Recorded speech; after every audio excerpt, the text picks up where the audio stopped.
Hermanos, que el Señor les bendiga. Estamos estudiando proteína espiritual.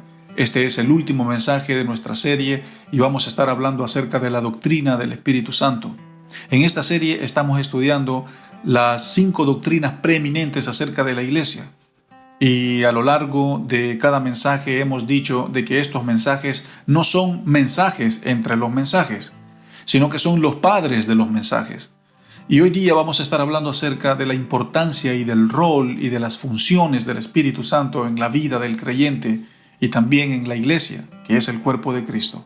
Para fundamentar el mensaje, acompáñennos por favor a leer Romanos capítulo 8, versículos 5 y 6, que dicen: porque los que son de la carne piensan en las cosas de la carne, pero los que son del Espíritu piensan en las cosas del Espíritu.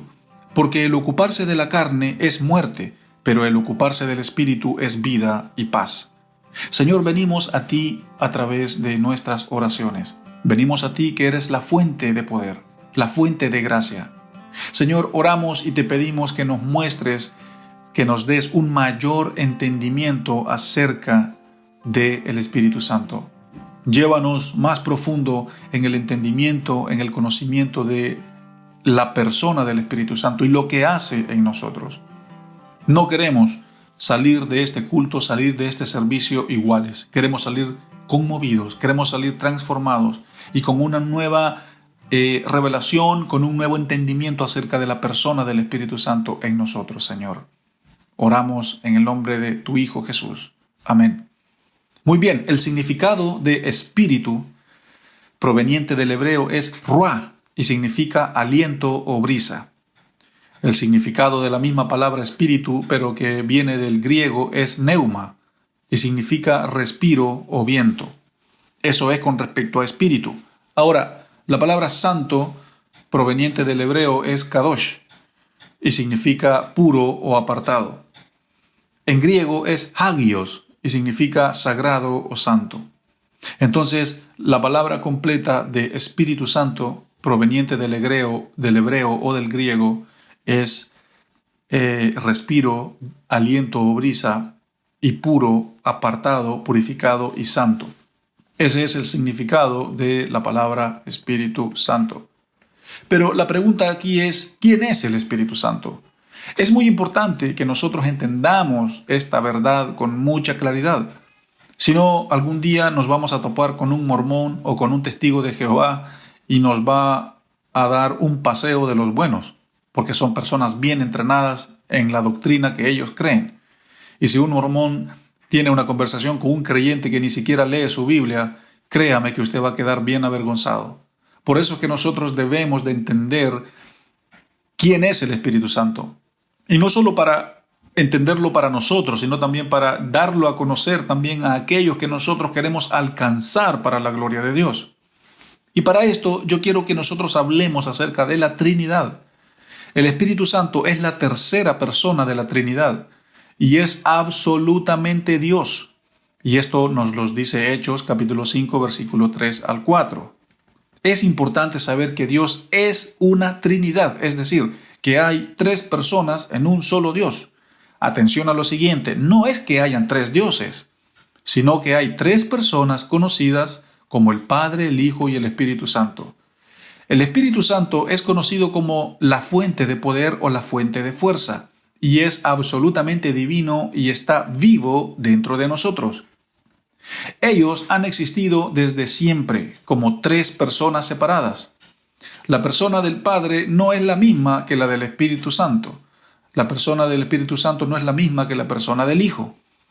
Pero lo interesante de esto es que el Hijo y el Espíritu Santo están sometidos a la voluntad del Padre, del cual provienen todas las cosas. Si yo no creo en una de las personas de la Trinidad, básicamente no creo en Dios, porque no puedo dejar a ninguna persona de lado.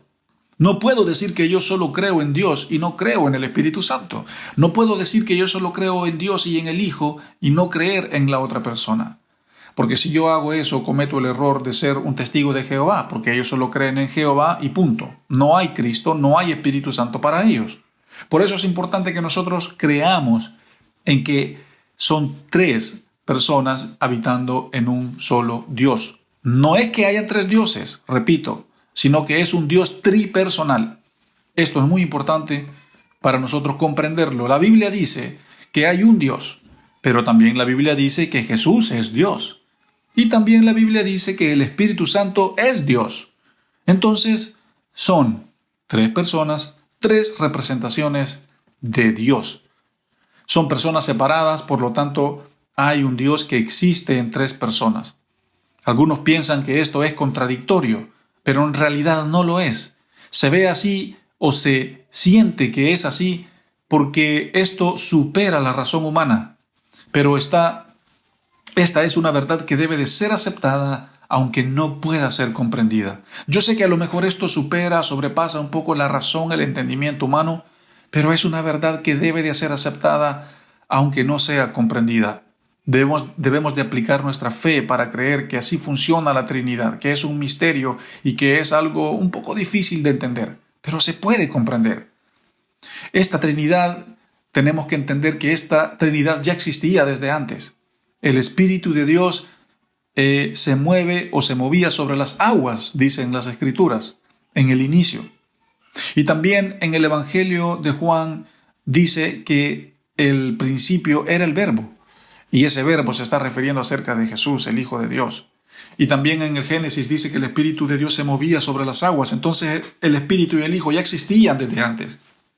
El Espíritu Santo no nació en el Pentecostés. Allí simplemente fue derramado, pero el Espíritu Santo vemos muchas apariciones y manifestaciones de Él en el Antiguo Testamento.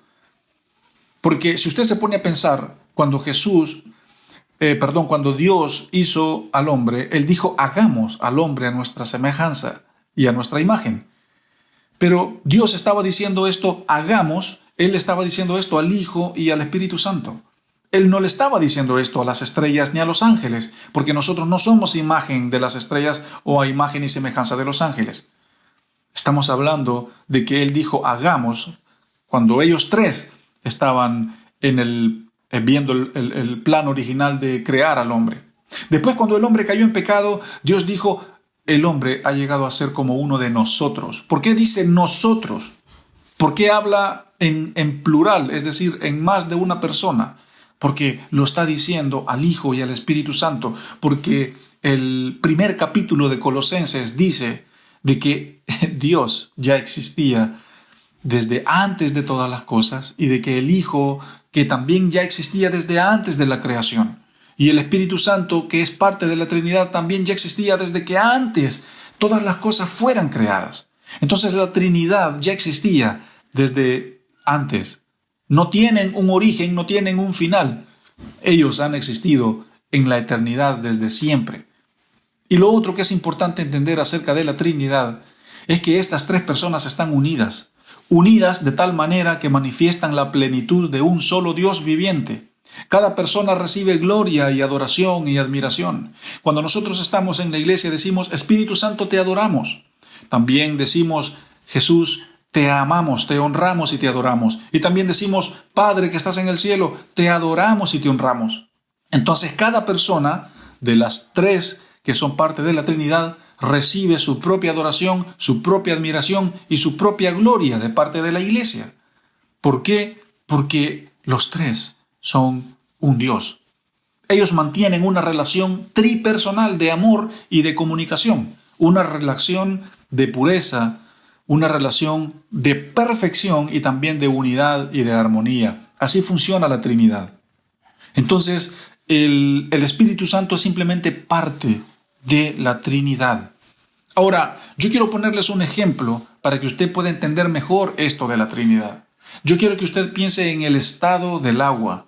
El agua tiene tres estados, que es el sólido, el líquido y el gaseoso. Si yo pienso en un cubo de hielo, esa es la representación del agua de forma sólida, porque es un cubo de hielo. No es líquido, sino que es agua congelada, pero sigue siendo agua. Si yo veo un cubo de hielo, es simplemente otra forma de ver el agua. Si yo pienso, por ejemplo, en el líquido, que es el agua líquida del grifo, del río o del océano o de un lago o cuando llueve, ese es el líquido, el agua líquida. y es la forma más común de ver al agua. Pero si yo pienso en el gaseoso, que es el agua cuando se evapora, el agua en forma de vapor, sigue siendo agua, pero también representada de otra manera. Pero al final es agua. Entonces así funciona la Trinidad. Si yo pienso en el Espíritu Santo es Dios, pero es simplemente otra forma de ver a Dios. Si yo pienso en el Hijo es Cristo que fue enviado, ¿no es cierto?, por el Padre, pero si yo lo veo a Él y si pienso en Él, es simplemente otra forma de ver a Dios. Entonces, la Trinidad funciona de esta manera, como ver parecido a los tres estados del agua: sólido, líquido y gaseoso. Otra forma también para que nosotros podamos entender esto es de la forma como el cuerpo humano está compuesto. Si yo pienso cómo el cuerpo humano está compuesto, el cuerpo humano tiene cuerpo, alma y espíritu. Pero ¿cómo es posible de que hayan tres elementos en un solo cuerpo, tres elementos en un solo ser? Es profundo entender esto. La Trinidad también funciona de esa manera. Es difícil comprender que el cuerpo tiene alma y espíritu, especialmente cuando no sabemos la diferencia entre el espíritu y el alma. Pero son tres elementos que son parte de un mismo cuerpo. Entonces es así como funciona la Trinidad. Esto es muy importante porque nosotros tenemos que comprender que en la Biblia nosotros no vemos a la Trinidad en sí trabajando de la misma manera. Lo vemos de manera separada, lo vemos de manera segmentada. En el Antiguo Testamento yo veo al Espíritu Santo obrando cuando, por ejemplo, el Espíritu Santo venía sobre Sansón o venía sobre los reyes, o cuando alguien era ungido. Era una representación del Espíritu Santo. Cuando las personas, los reyes, eran ungidos y derramaban aceite sobre sus cabezas, el aceite venía a ser una representación del Espíritu Santo. También vemos a Cristo en cada libro del Antiguo Testamento. Cuando Abraham estaba haciendo el sacrificio y Isaac le preguntó: papá, ¿quién va a proveer dónde está el sacrificio? Y él dijo: el sacrificio, el cordero, lo proveerá Dios. Entonces ese es un ejemplo de que Cristo iba a ser proveído, Cristo iba a ser dado. Entonces, así como ese ejemplo, vemos a Cristo en cada libro del Antiguo Testamento. Y por supuesto vemos al Padre actuando en cada momento. Entonces, así es como vemos a la Trinidad, de forma segmentada, de forma separada. Pablo también habló acerca de esto en el Nuevo Testamento, de forma separada, de forma segmentada. Pero no fue hasta en el año 196 después de Cristo, cuando este padre de la iglesia, Tertuliano, el patrista, puso la Trinidad por escrito y dijo: no podemos separar a ninguno de los tres. El Padre, el Hijo y el Espíritu Santo deben de ser y son un solo Dios. Entonces fue Tertuliano, el patrista, que tenía un ministerio apologético, que la apologética significa la defensa de la fe, a diferencia de la apostasía, que significa el abandono de la fe. Entonces, el ministerio de Tertuliano, en el año 196 después de Cristo, su ministerio era defender a la iglesia de las falsas doctrinas y de los falsos maestros. Y por eso Tertuliano, el patrista, pone por escrito la doctrina, es decir, la enseñanza, la verdad acerca de la Trinidad. Entonces, desde ese tiempo hasta ahora, la Trinidad es muy importante y se ha convertido en una verdad muy importante para la iglesia. Ahora, esto es el Espíritu Santo, este es el origen, esto es a quien pertenece el Espíritu Santo. Esto es muy, pero muy importante para que nosotros lo podamos entender. Ahora, pensemos en lo siguiente: ¿cuáles son las funciones del Espíritu Santo en nosotros? ¿Qué es lo que hace el Espíritu Santo en nosotros? ¿Cómo yo explico o cómo me explican a mí que el Espíritu Santo está dentro de mí? ¿Cómo yo me doy cuenta? ¿Cómo yo vengo a saber que esto es real? Bueno, yo quiero que pensemos en algunas de las siguientes elementos de lo que el Espíritu Santo hace en nosotros. ¿Cuáles son las funciones que el Espíritu Santo hace? Si nosotros vamos al texto, el texto dice en el versículo 6 que el ocuparse de la carne es muerte, pero el ocuparse del Espíritu es vida y paz. Es decir, el hecho de que yo entienda cuál es el rol del Espíritu Santo en mi vida, eso es vida y eso es paz. Tenemos que entender nosotros esto. Algo que es importante entender también es que el Espíritu Santo se viene a convertir como en los caballos que jalan o que tiran del carruaje. ¿Y quién es el carruaje? Es la iglesia. ¿Quién es el carruaje? El cuerpo de Cristo. ¿Quién es el carruaje o la carreta? El creyente.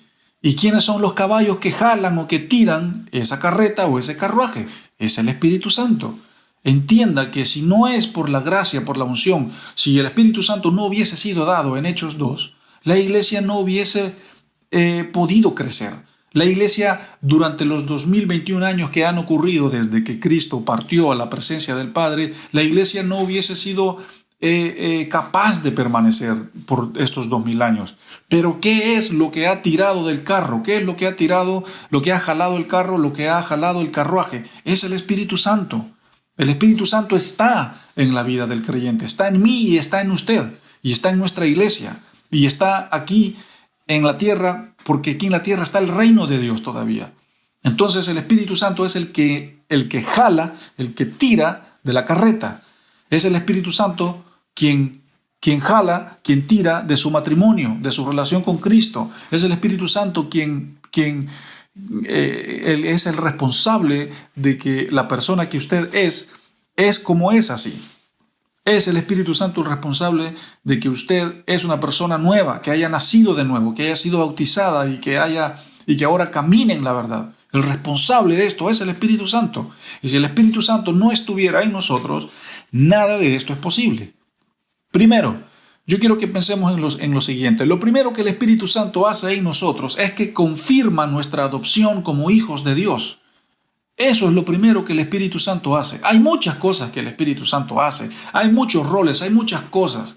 Pero lo primero, cuando yo vengo al Señor, cuando yo me bautizo, cuando yo le entrego mi vida al Señor, lo primero que el Espíritu Santo hace en mí es que confirma mi adopción como hijo de Dios. El Espíritu Santo en mí es el sello en el pecho, es el sello en la frente, el sello en el corazón que dice que yo soy hijo de Dios. Eso es lo primero que el Espíritu Santo hace. Y esto nos lo dice Romanos 8:16. Cuando la paloma descendió, cuando Cristo estaba siendo bautizado, el Hijo de Dios dijo: "Este es mi Hijo amado en quien yo tengo complacencia". Entonces, cuando nosotros recibimos el Espíritu Santo, eso es lo que se dice de nosotros. Dios nos dice: "Este es mi Hijo amado en quien yo tengo complacencia". Es decir, yo soy un hijo de Dios. El Espíritu Santo confirma que yo soy su hijo.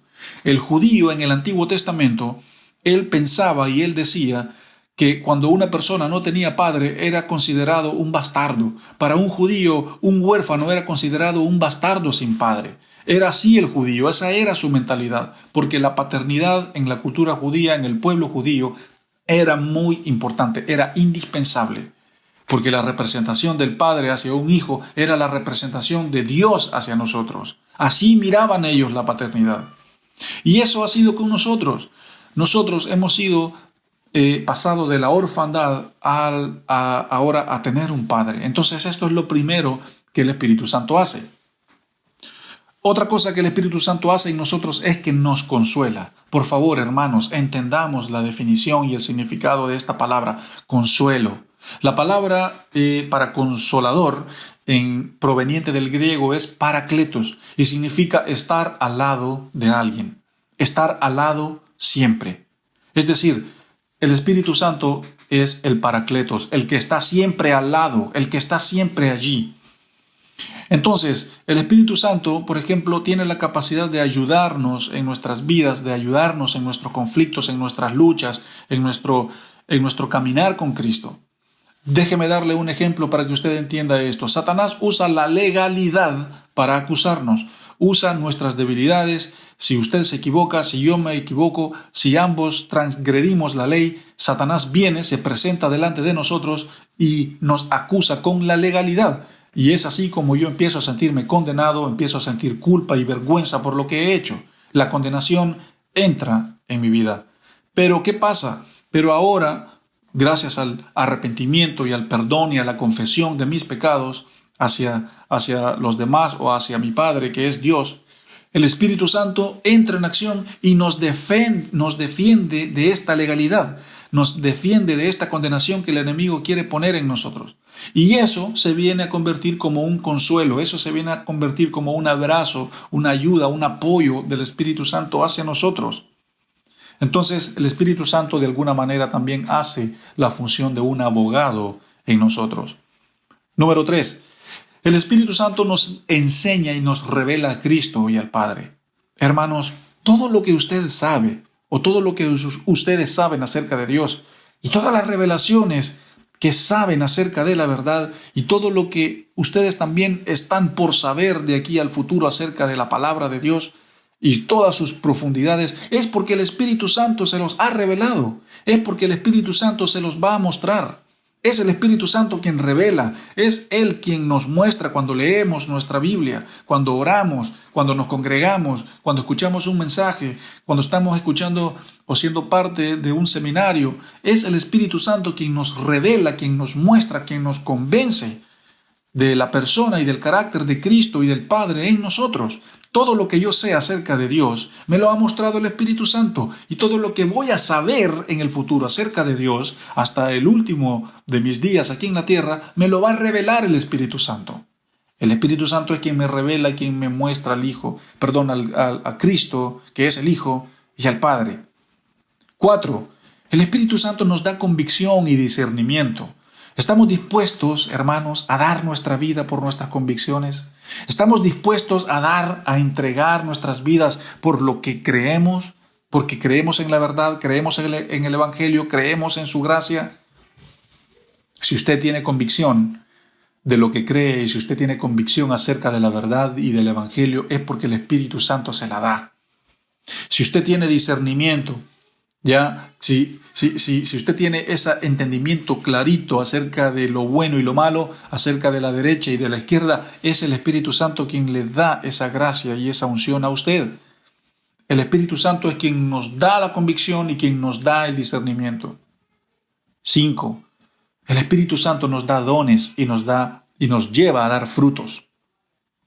En el caso mío, yo tengo el don de la enseñanza, el don del pastorado, el llamado pastoral. Eso es lo que el Espíritu Santo me ha dado. Dios me dio por medio del Espíritu Santo en mí. Tengo otros dones, pero este es el don que yo uso para la gloria de Dios. Este es el don que yo uso para el crecimiento y el beneficio de la iglesia, porque el Espíritu Santo lo ha puesto en mí.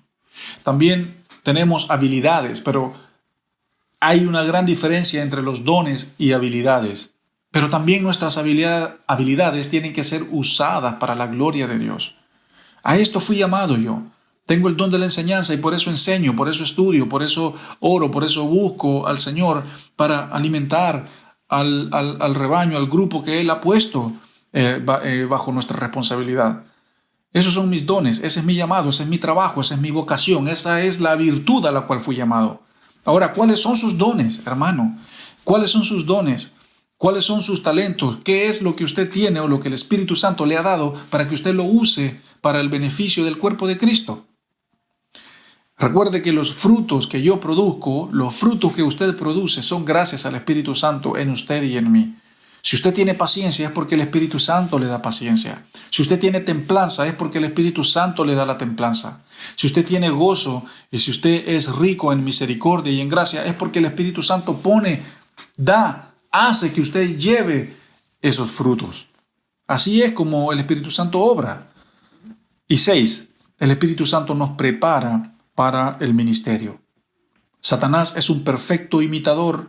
Él puede imitar las manifestaciones del Espíritu Santo, pero no necesitamos simular nosotros como líderes, como ministros de Dios. No necesitamos andar inventando, no necesitamos andar simulando cosas que no son. Yo no tengo que andar diciendo que yo soy el que hago milagros, que yo esto, que yo lo otro. No, es el Espíritu Santo quien hace la obra en los demás. Lo que yo no puedo hacer en el grupo de mi congregación, lo hace el Espíritu Santo. Es así, Él hace lo que el hombre no puede hacer. Yo quiero que usted piense en James y Jambres, quienes fueron los dos magos del faraón cuando Moisés estaba sacando a Egipto. Todos los milagros que Moisés hacía, estos dos magos también lo estaban haciendo. Bueno, llegó un punto en el que Dios mostró más su poder y ellos no lo pudieron hacer. Pero el enemigo, lo que quiero decir con esto, es que de alguna manera imita también algunas manifestaciones del Espíritu Santo y por eso tenemos que tener cuidado nosotros cuando ejercemos nuestro ministerio. Debemos pedirle al Espíritu Santo que Él nos guíe, que Él nos muestre, que Él nos siga preparando, porque el hecho que yo me haya graduado de la universidad y tenga mi título en teología o logre mi magistrado o hasta llegue quizás al doctorado o tenga 10, 15 años de experiencia en el campo misionero o 10 o 15, 20 años dirigiendo la congregación de Dios, no significa que yo ya lo logre todo, no significa que ya no necesito la guianza y la dependencia del Espíritu Santo. Yo necesito diariamente, desesperadamente, la gracia redentora y la guía y la ayuda y el apoyo del Espíritu Santo en mi vida para ejercer el ministerio. Debemos pedirle al Espíritu Santo que tome autoridad en nosotros para no ser engañados por nosotros mismos y por el enemigo, y para no también engañar a la gente de nuestra congregación. No tenemos que mostrar una imagen de la que no somos. Debemos de ser personas derechas, cultas y transparentes, y también reconocer que llega un punto en el que el trabajo ya le corresponde al Espíritu Santo. La unción es la capacitación que el Espíritu Santo nos da para desarrollar el ministerio. Es una gracia, es un ministerio que se desarrolla por la gracia de Dios. Para que podamos hacer la voluntad de Dios, hay que tener mucho cuidado con aquellos que se dicen ser pastores. Yo soy pastor, yo soy un ministro de Dios, yo soy un apóstol de Dios. ¿Por qué? ¿Por qué caer en esta falsedad? Si es el Espíritu Santo quien prepara, quien dice, porque hay muchos allá afuera que dicen que son grandes predicadores, que son grandes maestros, pero ni siquiera leen la Biblia, ni siquiera oran durante la semana. El mismo día del domingo en la mañana están preparando sus mensajes. ¡Qué tremenda irresponsabilidad! ¡Qué tremendo! ¡Qué tremendo! ¿Cómo es posible que el mismo día, la noche antes, voy a estar preparando mi mensaje para el siguiente día? O llegar al púlpito, abrir la Biblia y decir, ya, aquí en Romanos el Señor nos ha hablado, vamos a... ¡Qué tontería! Y hay muchos que andan haciendo esto y queriendo hacer milagros y queriendo hacer esto, queriendo robarle la gloria a Dios, queriendo hacer cosas que ni siquiera están escritas en la Biblia. Pero por eso nosotros como siervos y ministros de Dios tenemos que ser bíblicos, cristocéntricos. Tenemos que ser personas que se apegan al ritmo de la palabra de Dios. Y eso solo lo da el Espíritu Santo, esa gracia la da el Espíritu Santo. Un expositor bíblico debe de ser una persona seria. Un pastor bíblico debe de ser una persona comprometida al Señor. Tiene que ser una persona que esté bien preparada teológicamente y también en las misiones, con un corazón comunicador, con un corazón de pastor, que tiene que ser un buen expositor, con buena claridad para enseñar bíblicamente, un hombre con experiencia en la predicación, un hombre espiritualmente maduro, un hombre piadoso. Es decir, un buen pastor es una aguja en un pajar. Así es como funciona. Encontrar un buen maestro bíblico, un buen expositor, hoy en día es encontrar una aguja en un pajar. Es así como funciona, mi querido hermano. Y esto es lo que hace el Espíritu Santo. Y hay muchas otras cosas más. Pero yo quería destacar estas 6 particularidades, estos 6 elementos de que el Espíritu Santo hace en nosotros. Esto significa el Espíritu Santo en nosotros. Nos prepara, nos capacita, nos da dones, nos da esos regalos, nos produce, nos lleva a dar frutos. Hermanos, muchas veces lo sabemos, pero no lo entendemos. Muchas veces está esto en nuestras mentes, pero ni siquiera lo vivimos, ni siquiera lo aplicamos, lo practicamos. Que ni se le ocurra, hermano, vivir su fe y su cristiandad sin entender lo que el Espíritu Santo es y hace en su vida. Volvamos al texto. El texto dice, porque los que son de la carne piensan en las cosas de la carne, pero los que son del Espíritu piensan en las cosas del Espíritu. Y nosotros, como iglesia, somos de los que pensamos en las cosas del Espíritu. Porque lo que dice el siguiente versículo es que los que piensan en las cosas de la carne es simplemente muerte, lleva a muerte. Pero nosotros, que nos ocupamos del Espíritu, eso nos conduce a la vida y nos conduce a la paz. Hermanos, este es el rol del Espíritu Santo. Entiéndalo. Aplíquelo, póngalo en práctica. Este es el mensaje. Este es el alimento espiritual para este domingo, para este culto. Esperamos como iglesia y junto con todo el grupo de liderazgo de nuestra iglesia bíblica cristiana aquí en Pichilemu, en Chile, deseamos que este mensaje sea de mucha bendición para su vida. Oremos.